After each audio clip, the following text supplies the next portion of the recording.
Hey guys, in this quick win, I want to show you how to have a holiday at home. What's the win here?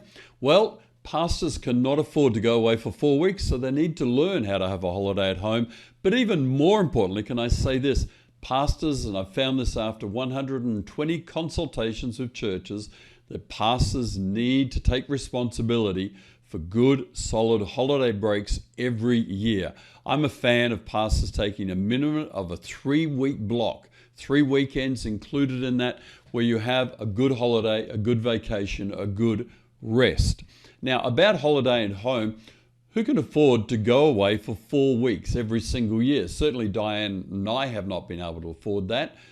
Twice in our 41 years of marriage, we've gone away for complete 4-week breaks somewhere, and that's been overseas both times. But generally we go away for 7 to 10 days and have the rest of the holiday time at home. We have a staycation. Now, I know that for some leaders, church leaders and pastors, they find that very difficult to do.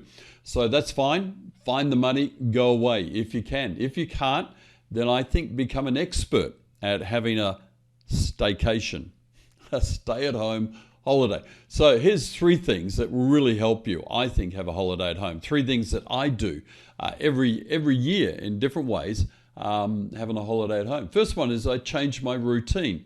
So turn your routine upside down, turn it all topsy-turvy, sleep in, or if you kind of get up late anyway, get up early, do some early morning things or do some late night things, join a gym, go and do a painting course, read some novels, read some books you wouldn't normally read, get the paper delivered to your house and just while the morning away with an hour or so. Yes, they still do print papers with the paper. Do things completely different.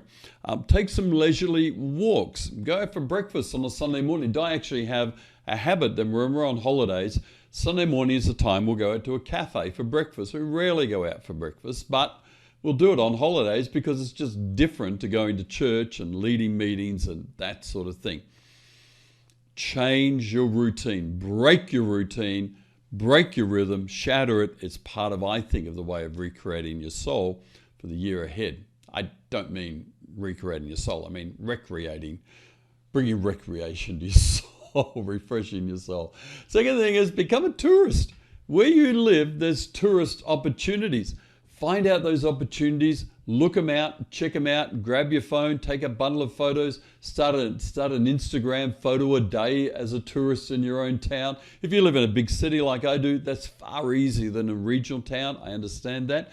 But there is around your area, there'll be places to go, places to visit, places to pretend that you're a tourist. And it's amazing how much you find when you act like a tourist. You find these art galleries, museums, you find a farm or some shops you didn't know exist. You take some road trips you've never kind of done before or done very rarely, but kind of play up the tourist thing in your world.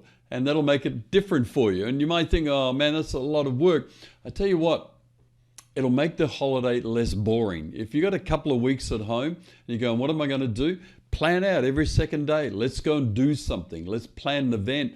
Maybe some of those are going to be hanging out with friends around places in the city where you are, where you don't normally go. Become a tourist in your staycation. Third thing is set some strong boundaries. One of the pushbacks I get from pastors when they say, if I stay at home, I'm going to go down the shops, I'm going to run into people from my church, they're going to talk about pastoral matters.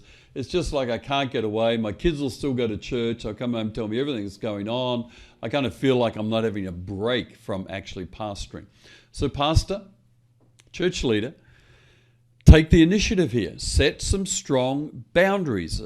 Talk to your church about the boundaries around your world. When people complain and grizzle, oh, well, pastor, if I want to talk to you about anything, I will. Take them aside and disciple them and say, no, that's not how we roll around here. That's inappropriate. I'm not available 24/7, 52 days a week. That's why you have a walk with Jesus. He is available 52 days a week, 24/7. I am not Jesus. I cannot live like that. I will destroy myself and my family, so I refuse to do it. So have strong boundaries. So if you bump into someone on your holidays and they say, can I share something with you of what's going on in the church? Just say, actually, no, I'm on holidays right now. I'm having a complete break And what that means is that I don't get involved in any church matters through this time. So I think it's also important, I think, that what you're doing in discipling the church along this is you're modeling rest and recreation. You're modeling the ability to step back from the fray and renew your soul in all that you're doing. So there you go. A few thoughts about how to have a holiday at home. Enjoy it.